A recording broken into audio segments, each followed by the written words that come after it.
What if the reason so many men are breaking down is not because they are weak, but because they were trained to suffer in silence so well that no one noticed the damage until it was almost too late? A man can sit in a parking lot after work, hands still on the steering wheel, staring through the windshield like he is looking at the rest of his life from the outside. His phone is full of messages he has not answered. His bills are waiting. His family needs him. His job expects him to perform. Society tells him to be strong. And somewhere inside, he is quietly asking one question he would never say out loud: how much longer can I keep carrying this without falling apart? That is the crisis no one wants to name. Not loudly. Not honestly. Because modern society loves the useful man, the productive man, the calm man, the man who provides, protects, performs, and keeps his pain polite. But the same society often has no patience for the man who is tired. It praises vulnerability in public, then punishes it in private. It says, open up, but when a man opens up too much, people slowly step back. That is the fake compassion of the modern world. It sells empathy as a slogan, but it still measures men by control, income, status, silence, and endurance. In this video, we are not going to romanticize suffering. We are not going to tell you to just toughen up. And we are not going to turn Stoicism into another mask you wear so people can keep taking from you. We are going to use Stoicism the way it was meant to be used, not as emotional suppression, but as emotional command. Not as passivity, but as inner authority. Not as a way to endure abuse forever, but as a way to stop handing your nervous system, your choices, and your identity to a world that benefits from your confusion. And stay with this until the end, because there is one mistake many men make when they try to become calm: they confuse peace with disappearance. They stop reacting, but they also stop living. They stop complaining, but they also stop asking for what they need. They become quiet, but not free. By the end, you will know the difference between silence that destroys you and silence that makes you dangerous in the healthiest, most disciplined sense of the word. The man behind the mask. Before we talk about Stoicism, purpose, criticism, fear, shame, discipline, and acceptance, we need to tell the truth about the environment modern men are living in.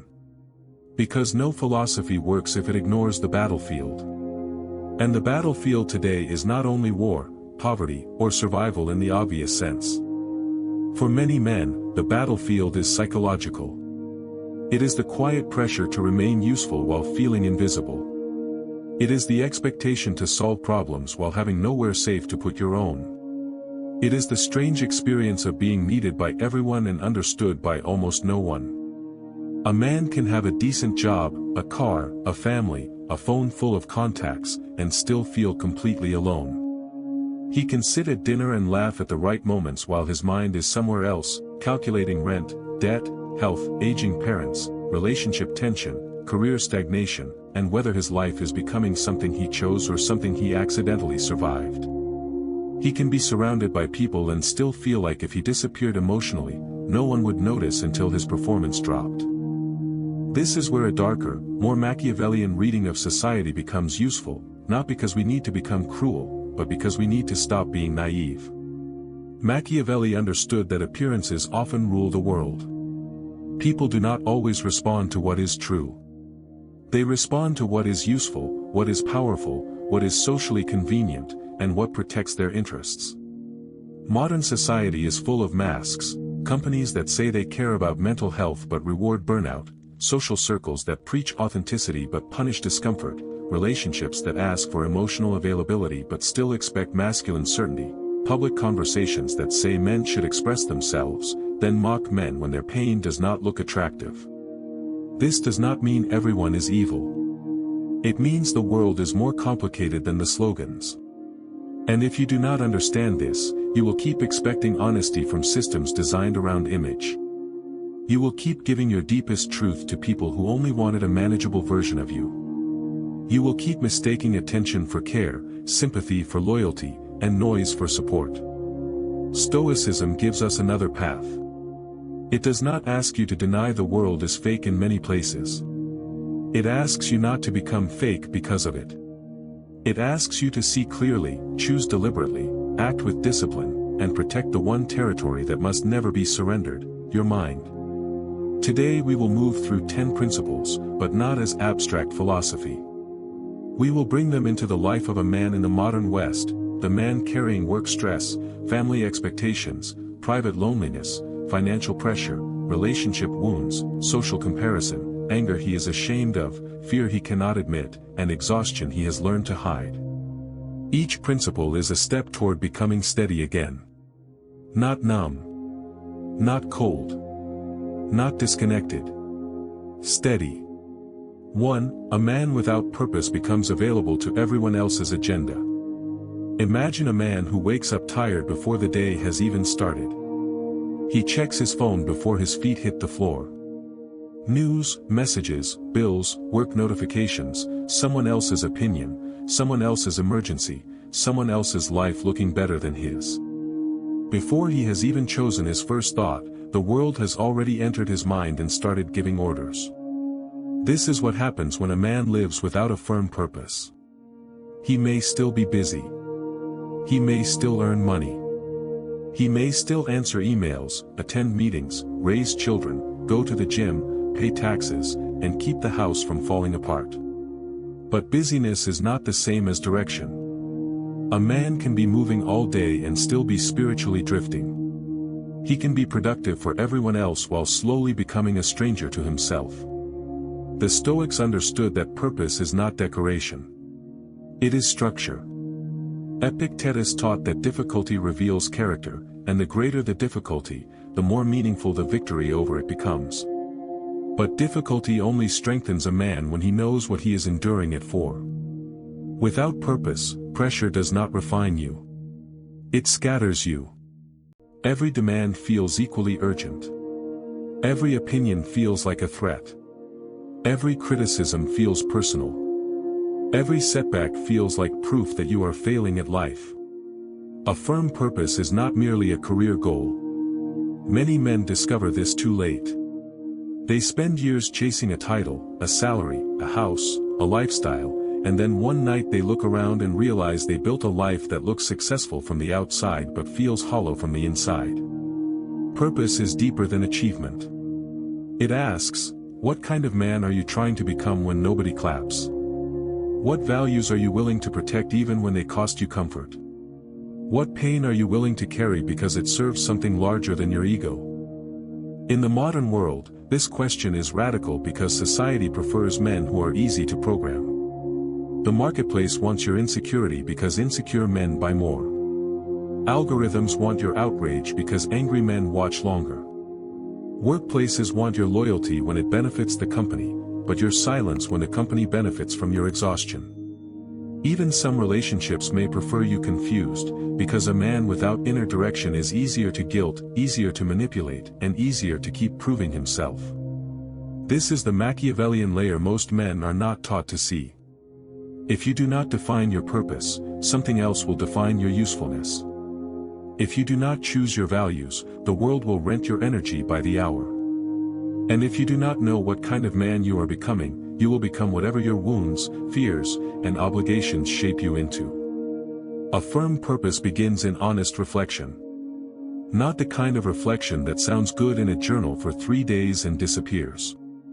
Real reflection. The uncomfortable kind. Sit with these questions. What am I tired of pretending not to feel? What responsibility is mine, and what burden have I accepted only because I was afraid to disappoint people? What kind of life would still feel meaningful if nobody envied it? What do I want my children, my partner, my friends, or my future self to know about how I carried myself when things were hard?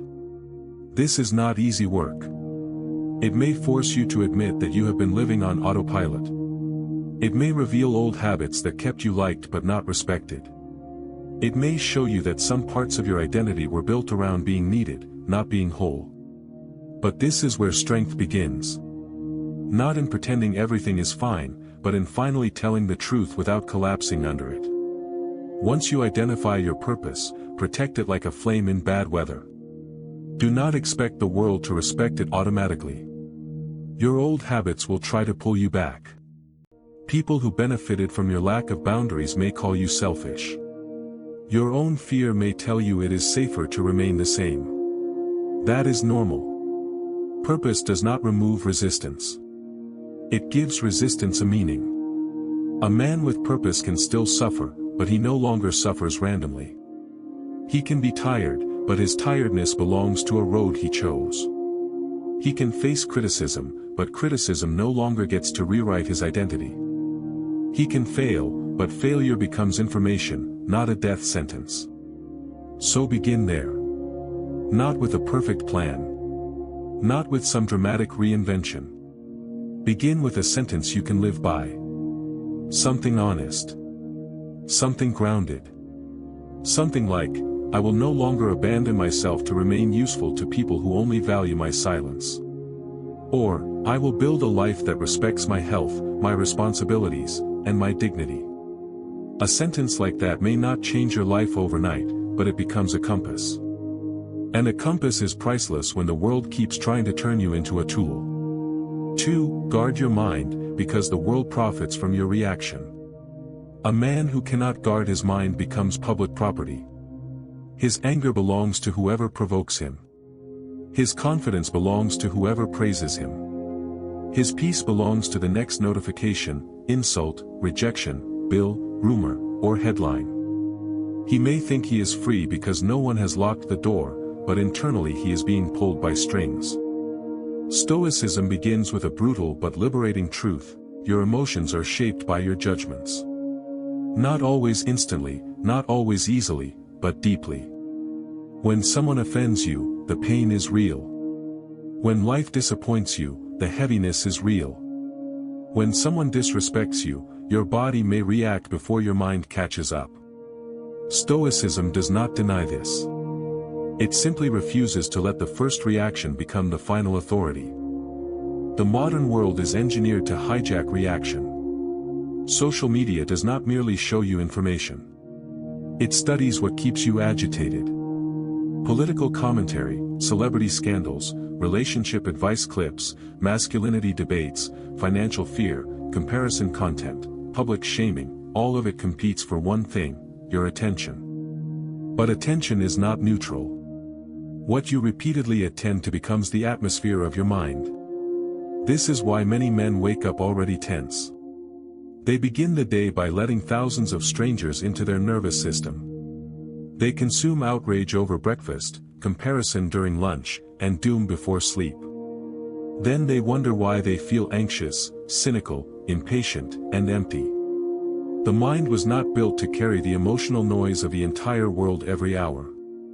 Guarding your mind is not weakness. It is command.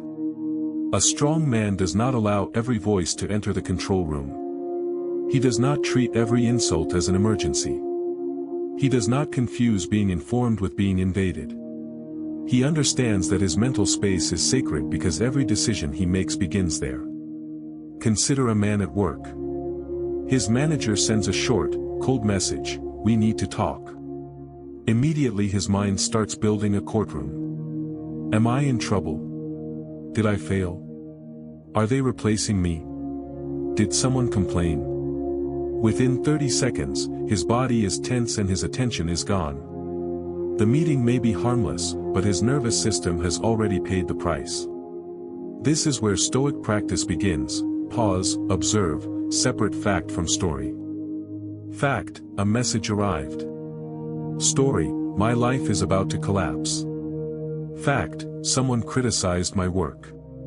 Story: I am not respected. Fact: my partner is quiet tonight. Story: I am being rejected. Most men do not suffer only from events. They suffer from the meaning they attach to events before wisdom has a chance to speak. Guarding the mind means creating a gap. In that gap, you ask, what do I know for certain? What am I assuming? What is within my control right now? What response would reflect the man I am trying to become? That pause may feel small, but it is the birthplace of freedom. The original script used the image of a baker who focuses on perfecting his craft rather than being controlled by praise or criticism. Let us bring that into modern life. Think of a man building something, a business, a body, a marriage, a new career, a recovery from addiction, a better relationship with his children. If he lets every outside opinion enter the workshop, he will never finish the work. Some people will praise him when he is useful. Some will criticize him when he changes. Some will misunderstand him because his growth threatens the story they prefer about him. He cannot make those voices the center. This does not mean becoming arrogant. It means becoming selective. You can listen to wise feedback without kneeling before every opinion. You can learn from criticism without letting it become your identity. You can remain open without being mentally unprotected. A practical way to guard your mind is to control your inputs with the seriousness of a man guarding his home. Do not begin the day with your phone if your mind is already fragile. Do not feed yourself content that makes you hate your life, your partner, your body, your age, your income, or your future. Do not keep giving access to people who only contact you to drain, blame, compare, or provoke. You would not invite a stranger into your living room to scream at you for 2 hours. Yet many men let strangers do exactly that through a screen. Mindfulness, prayer, journaling, walking without headphones, lifting weights, deep breathing, reading something serious, sitting quietly in your car for 2 minutes before walking into the house, these are not soft habits. They are acts of reclamation. They remind your nervous system that the world does not get unlimited access. The more you guard your mind, the less you need the world to become quiet before you can become steady. That is the point. Not to hide from life, but to stop letting life enter you unfiltered. A disciplined mind does not make you emotionless. It makes you less available to manipulation. And in a society that profits from your reaction, calm attention is a form of rebellion. 3. Learn to handle criticism without handing over your identity. Criticism can cut deeply because most men are not only hearing the words. They are hearing old wounds behind the words. A supervisor says, "This needs improvement," and a man hears, "You are not good enough." A partner says, "I feel distant from you," and he hears, "You are failing as a man."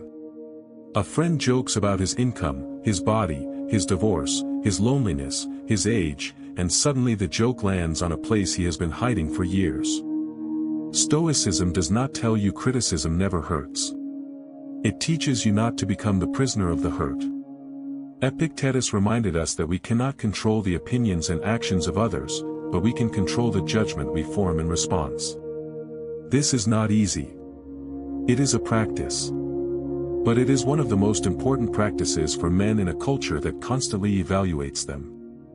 Modern men live inside a scoreboard. Income, body, status, confidence, sexual success, emotional control, career progress, social influence, home ownership, leadership, fatherhood, relationship stability, everything becomes a measurement. Even healing becomes a measurement. Are you masculine enough? Sensitive enough? Ambitious enough? Calm enough? Dangerous enough? Safe enough?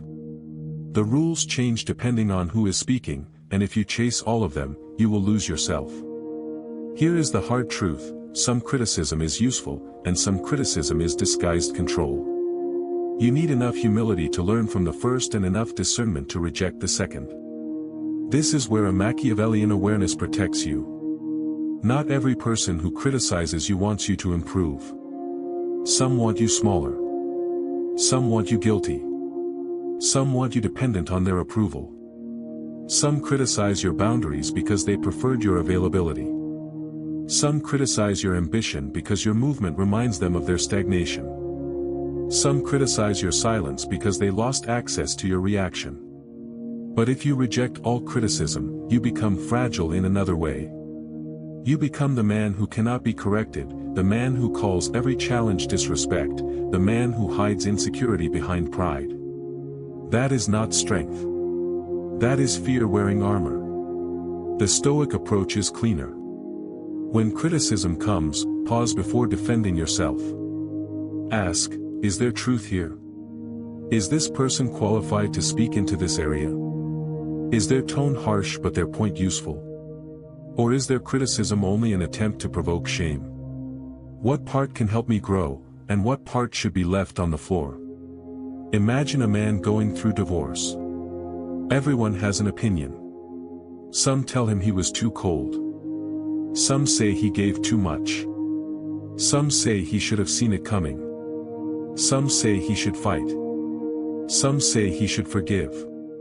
Some say he failed. If he absorbs every voice, he will drown. But if he rejects every voice, he may miss the lesson. A steady man learns to sit with the painful question, what is mine to own, and what is not mine to carry? This is emotional maturity. It is not glamorous.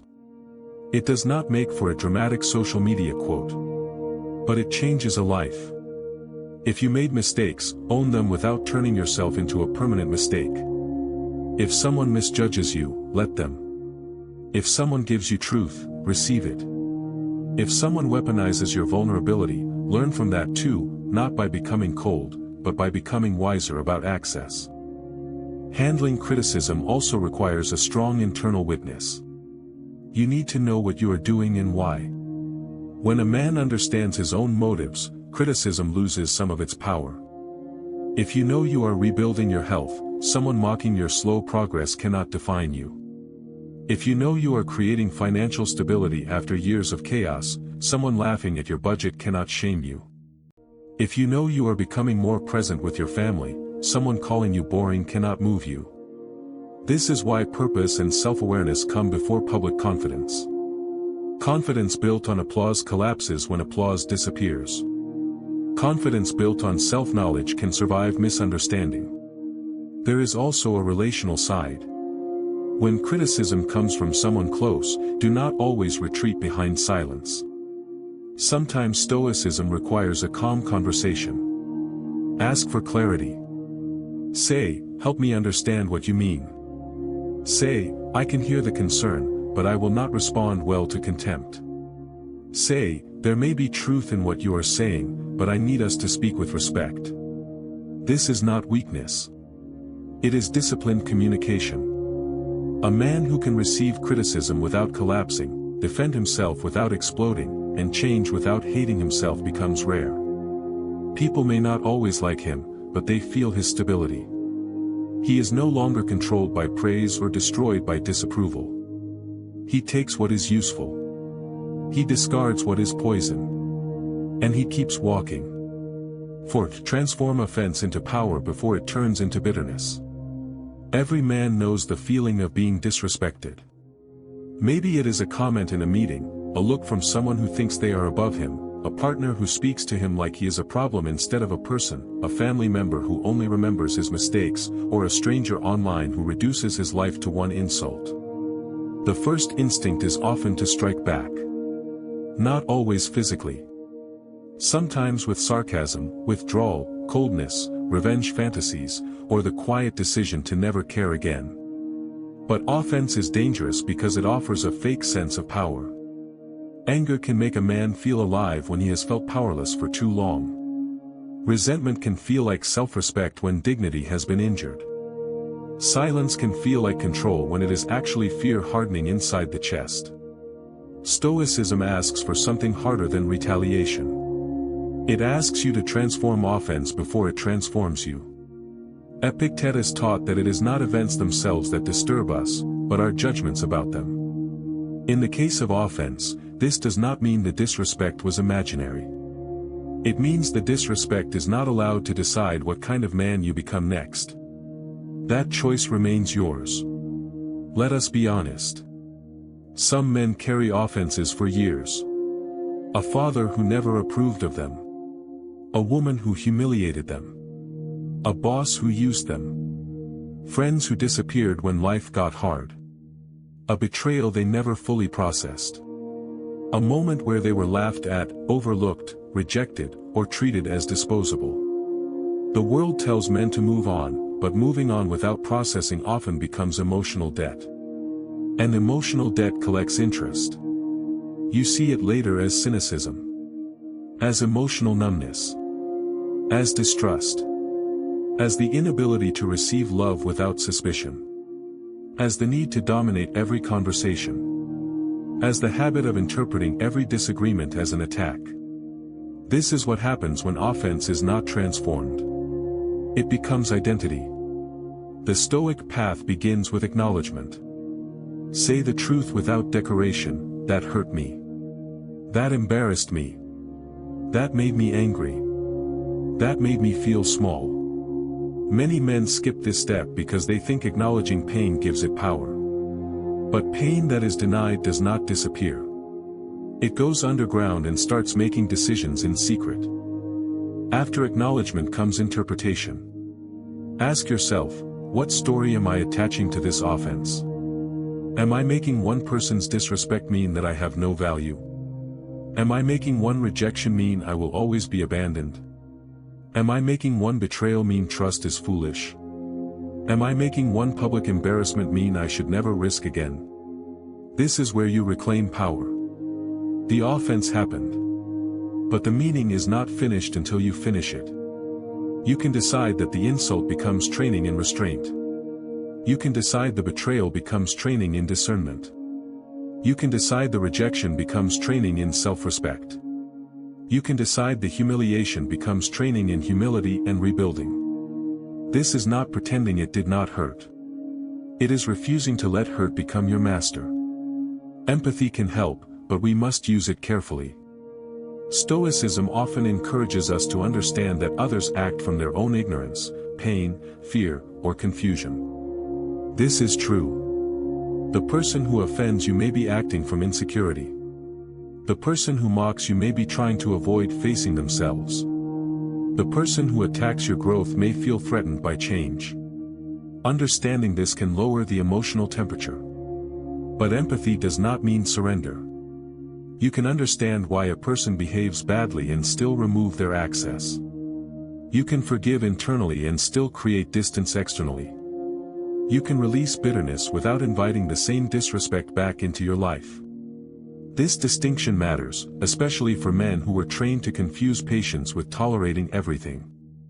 Forgiveness, in the Stoic sense, is not a performance for the offender. It is a release of your own mind.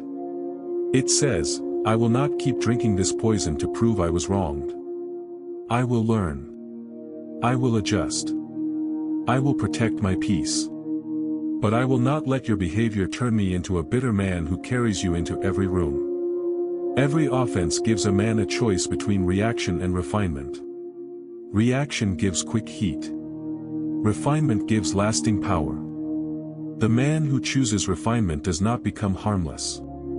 He becomes harder to manipulate because he no longer needs to prove his pain to everyone who caused it. 5. Face fear and shame without letting them write your future. Fear and shame are two of the heaviest emotions men carry, and both are often hidden behind performance.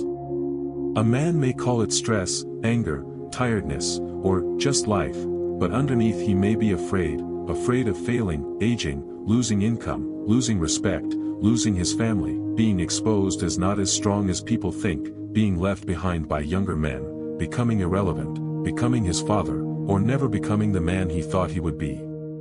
Shame is even quieter. Shame says, if people knew the real me, they would leave. It says, you are behind. It says, you should have more by now. It says, you made too many mistakes. It says, you are not the man they think you are. And because many men are not given language for shame, they convert it into anger, withdrawal, overwork, addiction, or numbness. Epictetus pointed to a profound truth: we assign meaning to events, and through those meanings we create fear and shame inside ourselves. This does not mean fear and shame are fake. It means they are not final. They can be examined. They can be questioned. They can be trained. Modern society amplifies male fear by constantly showing men what they lack. Someone is richer. Someone is fitter. Someone has a better relationship. Someone retired at 35. Someone bought the house. Someone escaped the system. Someone looks like he has everything under control. And because the internet shows outcomes without context, many men compare their private struggle to someone else's edited victory. That comparison becomes shame. And shame becomes paralysis. Stoicism gives a different method, name the fear specifically. Not, I am stressed. That is too vague. Ask, what exactly am I afraid will happen? If I lose this job, what then? If this relationship ends, what then? If I am judged, what then? If I fail publicly, what then? The mind uses fog to make fear look enormous. Specificity cuts fear down to size. Take the fear of public failure. A man wants to start a business, change careers, post his work, go back to school, repair a relationship, or admit he needs help. But he imagines judgment. People will laugh. People will call him foolish. People will remember if he fails. So he delays. He calls delay strategy. He calls fear patience. Years pass. A stoic man does not wait until fear disappears. He trains through controlled exposure. Make the call. Submit the application. Apologize. Attend the first meeting. Record the first video. Go to the gym while feeling out of place. Speak honestly in therapy. Ask the uncomfortable question. Every small act tells the nervous system, I can survive this. I do not need to be fearless to be free. Shame requires another kind of courage, self-forgiveness with responsibility. Many men misunderstand self-forgiveness. They think it means excusing themselves. It does not. It means refusing to turn a mistake into a permanent identity. If you hurt someone, own it. If you wasted years, admit it. If you failed your standards, repair what you can. But do not build a prison and call it accountability. A man can spend so much time punishing himself for the past that he continues creating a worse future. That is not virtue. That is ego in a darker form. It keeps the focus on the self, my guilt, my failure, my shame, my punishment. True responsibility eventually turns outward and forward. What must I do now? Who must I become now? What pattern ends with me? In the context of men's mental health, this matters deeply. Some men do not need more motivational shouting. They need permission to face the truth without being destroyed by it. They need to know that fear does not make them weak. Shame does not make them worthless. Asking for help does not make them less masculine. It may be the first honest act of strength they have made in years. And yes, choose carefully who you open up to. This is not cynicism. It is wisdom. Not everyone deserves the full map of your wounds. Share with people who have maturity, confidentiality, and care. A trusted friend. A mentor. A counselor. A support group. A spiritual guide. Your life is not a public confession booth. Vulnerability without discernment can become another injury. But isolation is not strength either. The goal is not to eliminate fear and shame forever. The goal is to stop letting them govern your future from the shadows. A man who can say, I am afraid, and I will still act wisely, has already broken a chain. A man who can say, I am ashamed, and I will still repair my life, has already stepped back into authority. 6. Anticipate obstacles so life does not control you by surprise. One reason men feel overwhelmed is that they secretly expect life to become easier once they reach the next milestone. When I get the promotion, when the debt is lower, when the relationship stabilizes, when the kids are older, when my body is healthier, when my schedule clears, when people finally understand me, then I will be calm. But life rarely gives a man a clean season with no pressure. It gives him a new problem wearing different clothes. The Stoics knew this, which is why they practiced premeditatio malorum, the premeditation of difficulties. Not to become negative, but to become prepared. A weak form of positivity tells a man, do not think about what could go wrong. Stoicism says, think about it clearly, so it does not own you when it happens. This is not pessimism. It is psychological armor. Before an important meeting, imagine the hard questions. Before a financial decision, imagine the expense you did not plan for. Before a relationship conversation, imagine defensiveness and prepare to remain calm. Before a health change, imagine the day motivation disappears. Before rebuilding your life, imagine loneliness, boredom, temptation, and criticism. Then decide in advance how the man you are becoming will respond. Modern society often keeps people reactive because reactive people are easier to control. If every surprise breaks your rhythm, the world can keep steering you. A bill arrives, and you panic. A person withdraws, and you chase. A plan fails, and you quit. Someone disapproves, and you shrink. But when you have already rehearsed difficulty, surprise loses some of its power. Think of a man trying to become sober, or stop compulsive spending, or rebuild his health. If he only imagines success, he is unprepared for Tuesday night when he is tired, lonely, irritated, and tempted. If he practices stoic anticipation, he says ahead of time, there will be nights when I want to relapse into the old pattern. There will be people who do not understand. There will be boredom after the initial excitement. There will be a voice telling me one small compromise does not matter. When that voice comes, I will not debate it for an hour. I will take a walk. I will call someone. I will go to sleep. I will protect the morning version of myself from the night version of my weakness. That is practical stoicism. Not theory. Strategy. Anticipating obstacles also prevents entitlement.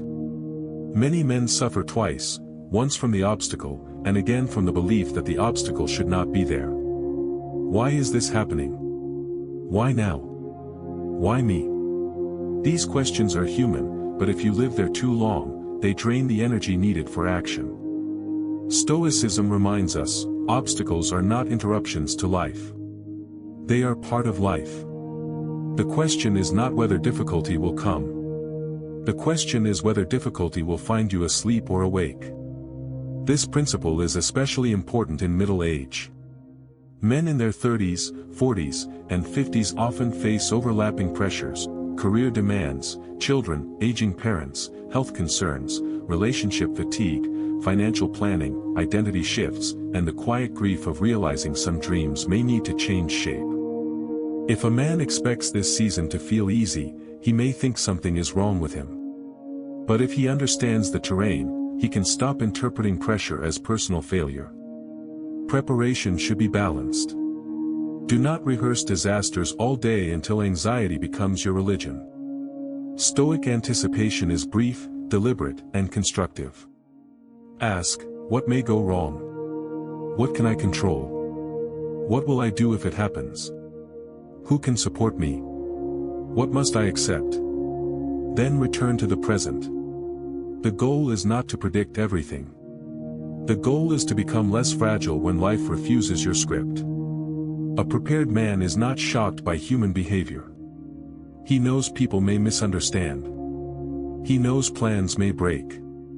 He knows his own emotions may rise. He knows comfort may disappear. And because he expected friction, friction does not automatically become defeat. 7. Build inner strength by controlling the one thing that is always yours. There is a sentence often associated with Stoicism, it is not what happens to you, but how you respond that matters. Many people repeat it casually, but for a man under real pressure, this sentence can feel almost insulting. Because when you are exhausted, betrayed, broke, grieving, anxious, or ashamed, response does not feel simple. It feels like your whole body has already chosen before your mind arrives. So let us speak honestly. Inner strength is not built by pretending pain is easy. It is built by returning to your authority after pain has shaken you. It is the practice of saying, I did not choose this event, but I will choose the next action. I did not choose this person's behavior, but I will choose my standard.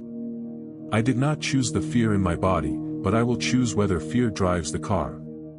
The Stoic distinction between what is within our control and what is not is the foundation. You cannot control other people's opinions. You cannot control the economy. You cannot control every outcome at work. You cannot control whether someone appreciates what you sacrificed. You cannot control the past. You cannot control aging. You cannot control all your first emotional reactions. But you can influence your habits, your attention, your effort, your boundaries, your words, your preparation, your recovery, and your interpretation. This distinction saves energy. Many men are exhausted because they spend their emotional life trying to control the uncontrollable while neglecting the controllable. They replay conversations they cannot change. They try to force respect from people committed to misunderstanding them. They obsess over outcomes while avoiding the daily disciplines that would improve their odds. They carry resentment toward the past while making no clear plan for the future. Inner strength begins when energy returns to the right place. Imagine a man who feels disrespected by his workplace. He can spend months complaining in private, checking out mentally, imagining revenge, or waiting for someone to finally recognize his value. Or he can ask, what is in my control? Improve skills. Document results. Have one direct conversation. Apply elsewhere. Reduce unnecessary spending to create options. Stop emotionally begging a system to become fair before he becomes strategic. That shift is not cold. It is liberating. Forgiveness also belongs here, but not the shallow kind. Forgiveness does not mean pretending harm was acceptable. It means refusing to let resentment occupy the center of your mind indefinitely. A man who carries grudges may feel powerful, but often he is still tied to the person who hurt him. Every memory pulls the rope. Every trigger reopens the courtroom. Every new relationship pays the tax of an old betrayal. To forgive is to cut the rope internally. You may still set boundaries. You may still leave. You may still remember. But you no longer organize your identity around the wound. Gratitude strengthens this process, not because it denies suffering, but because it prevents suffering from becoming the whole picture. A man can be under pressure and still notice the roof over his head, the friend who answers, the child who smiles, the body that still carries him, the chance to begin again, the small evidence that life is not only threat. Gratitude is not naive. It is mental balance. Community matters too. Stoicism is often misused as if the ideal man needs no one. That is not wisdom. Human beings are social. A strong man does not outsource his entire stability to others, but he also does not confuse isolation with mastery. Find people who sharpen you without shaming you. People who can hear the truth without using it later.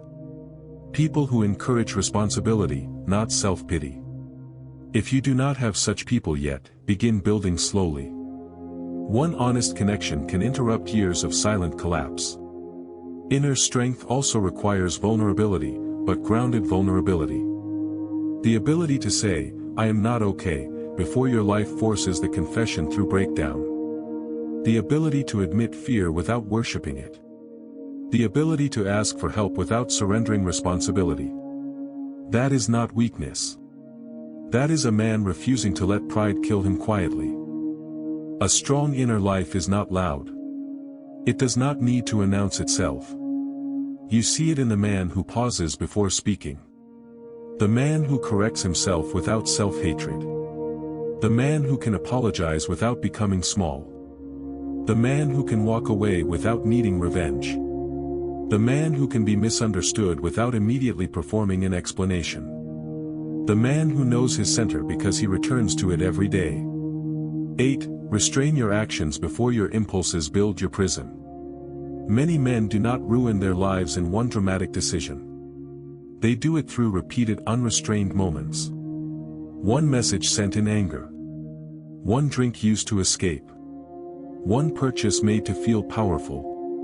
One affair that started as validation. One insult thrown in a relationship. One quitting moment disguised as self-respect. One night of scrolling that becomes a lifestyle of avoidance. Stoicism teaches restraint because impulse is expensive. The bill may not arrive immediately, but it always arrives. Restraint is not passivity. This is important. Some men hear, "Control yourself," and think it means letting people walk over them. That is not restraint. That is fear. True restraint is not the absence of action. It is the discipline to choose the right action instead of the easiest reaction. Consider the man in traffic. Someone cuts him off. His body surges. He wants to honk, curse, speed up, teach a lesson. For a few seconds, his nervous system offers him a small war. Stoicism asks, what will this cost, and what will it solve? Most of the time, the answer is simple. It will cost peace and solve nothing. So he lets the moment pass. Not because he is weak, but because he refuses to let a stranger dictate his state. Now move that same principle into marriage, work, money, health, and self-respect. In an argument, you may want to say the cruel thing because you know exactly where it will hurt. Restraint says, do not become the kind of man who wins arguments by damaging trust. At work, you may want to send the emotional email. Restraint says, write it, wait, revise, or do not send it. At night, you may want to numb yourself with whatever habit helps you forget. Restraint says, your future self is watching how you treat him. The modern economy hates restraint. It wants impulsive buyers, impulsive eaters, impulsive viewers, impulsive voters, impulsive lovers, impulsive followers. It turns desire into design. One-click purchases, endless feeds, dating apps, outrage headlines, gambling mechanics, food delivery, pornography, status symbols, alcohol culture, hustle culture, all of it tells men, do what you feel now. Then men wake up with debt, shame, distraction, broken trust, weak attention, and a life shaped by cravings they never learned to question. This is why self-restraint is a form of freedom. A man who cannot say no to an impulse is not free. He is managed by appetite. A man who can delay gratification becomes difficult to control because he is no longer ruled by immediate relief. Start with words.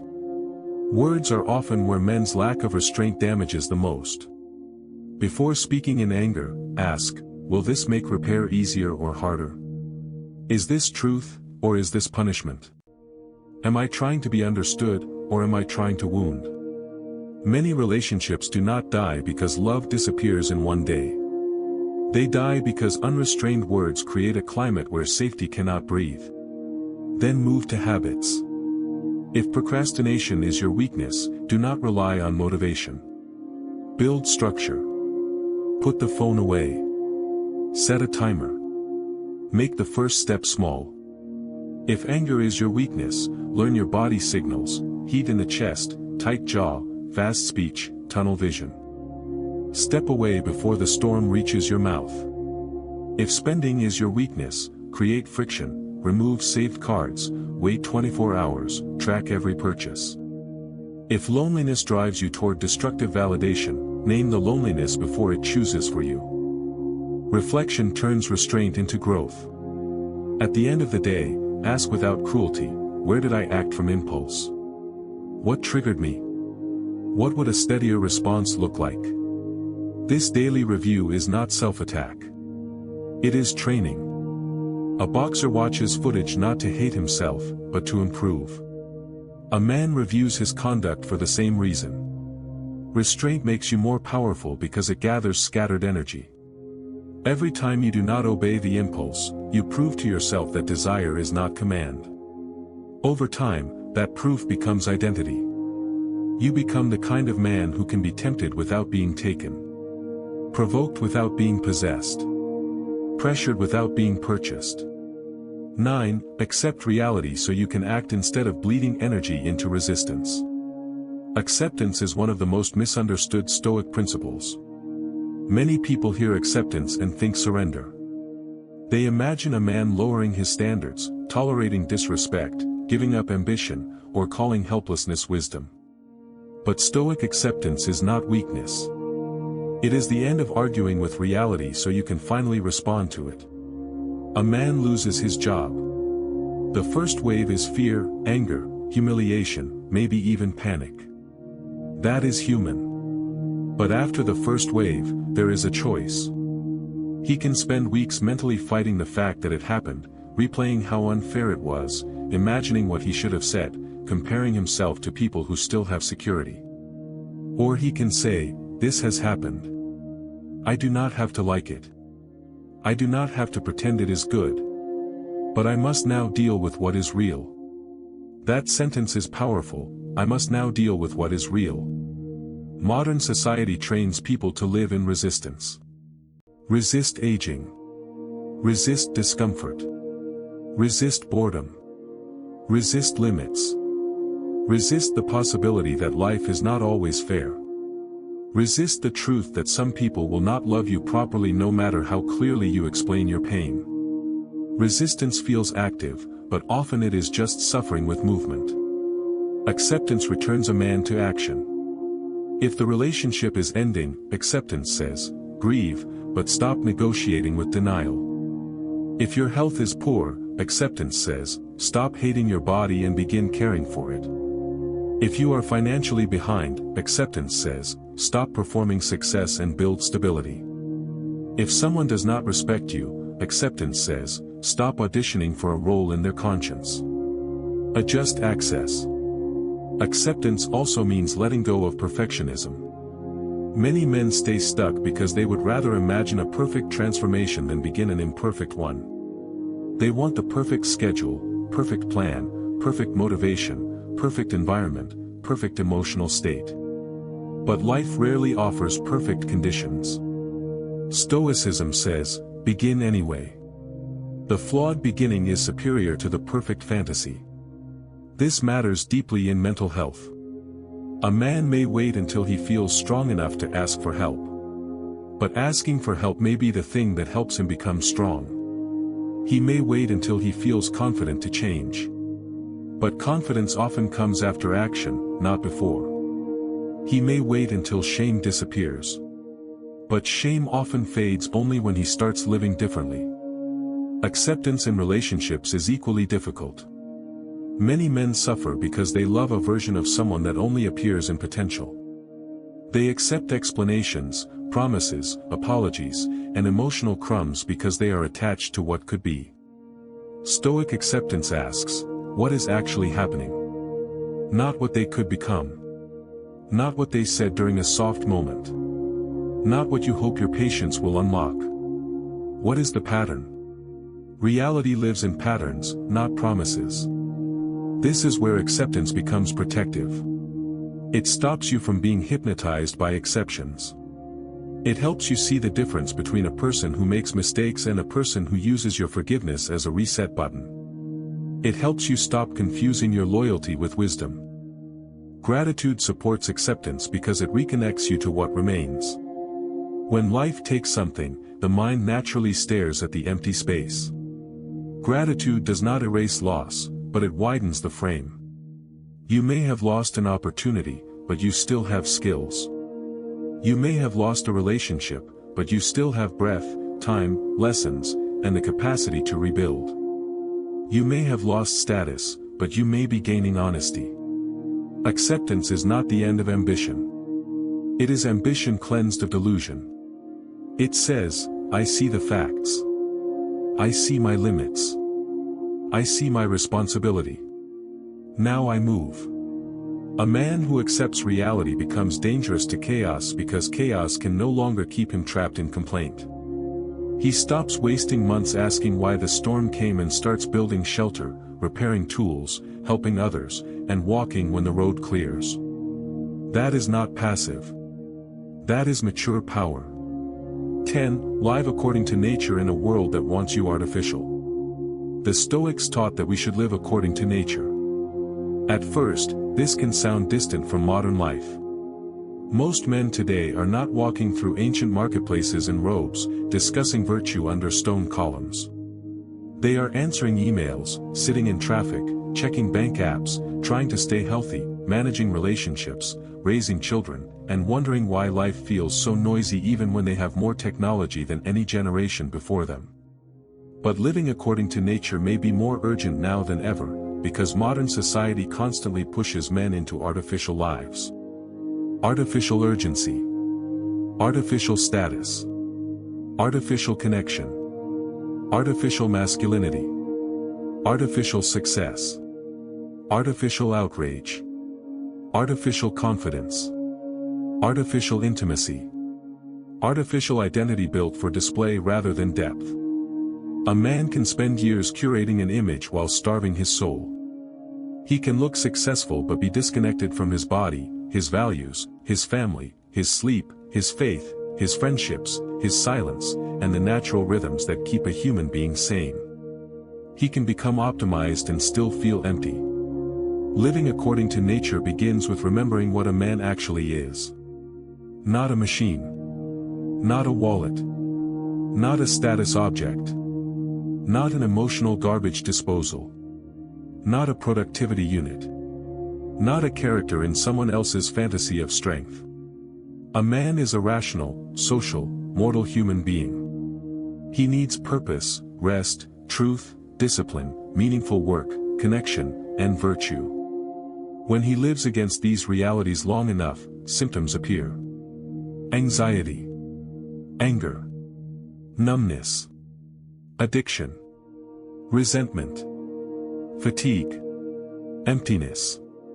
These are not always signs that he is broken. Sometimes they are signs that he is living in violation of his nature.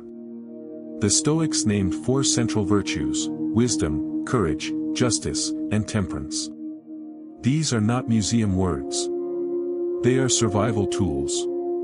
Wisdom asks, what is real here? What matters? What is noise? Courage asks, what must I face? What conversation, decision, apology, boundary, or change have I been avoiding? Justice asks, how do I act honorably with myself and others? Am I using people? Am I letting myself be used? Temperance asks, where do I need restraint, balance, and self-command? Bring these virtues into ordinary life. Wisdom may mean admitting that your job is damaging your health and creating a plan instead of complaining forever. Courage may mean telling your partner the truth without aggression or collapse. Justice may mean being present with your children even when you are tired, because they should not inherit your emotional absence. Temperance may mean turning off the phone, refusing the extra drink, ending the argument before it becomes cruelty, or choosing sleep over another night of escape. Living according to nature also means accepting cycles. Youth changes. Strength changes. Careers change. Relationships change.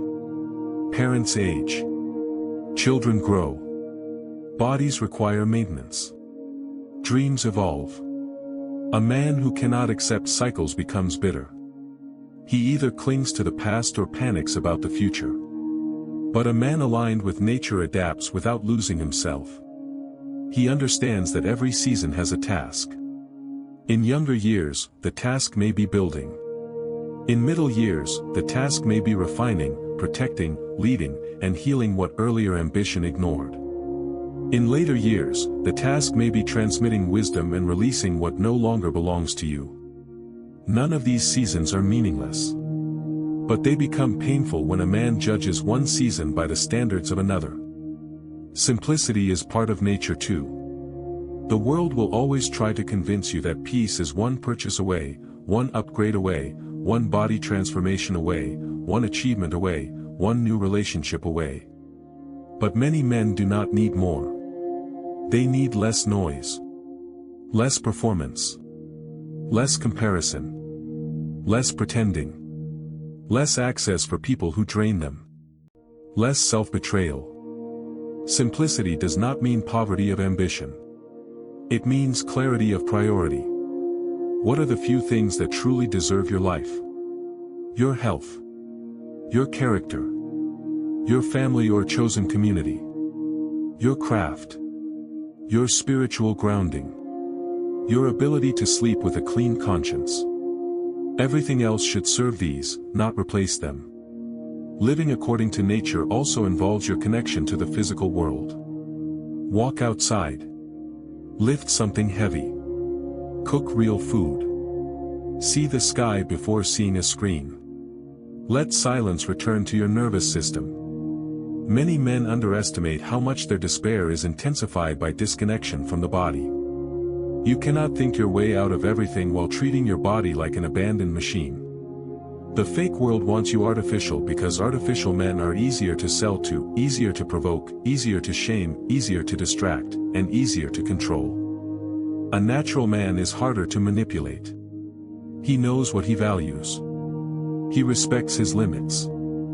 He can be alone without panic. He can connect without losing himself. He can work without worshiping work. He can love without begging. He can rest without guilt. That is not an ancient fantasy. That is modern resistance. The final mistake: do not confuse peace with disappearance. At the beginning, I said many men make one mistake when they try to become calm: they confuse peace with disappearance. Now we need to close that loop. A man gets tired of conflict, so he stops speaking. He gets tired of being misunderstood, so he stops explaining. He gets tired of rejection, so he stops asking. He gets tired of emotional chaos, so he becomes numb and calls it peace. From the outside, he may look controlled, quiet, low maintenance, strong. But inside, something essential is going silent. That is not Stoicism. That is emotional shutdown with better branding. Real Stoicism does not erase you. It returns you to yourself. It helps you speak with more precision, not less humanity. It helps you feel without being ruled. It helps you set boundaries without hatred. It helps you forgive without becoming available for repeated harm. It helps you accept reality without surrendering your future.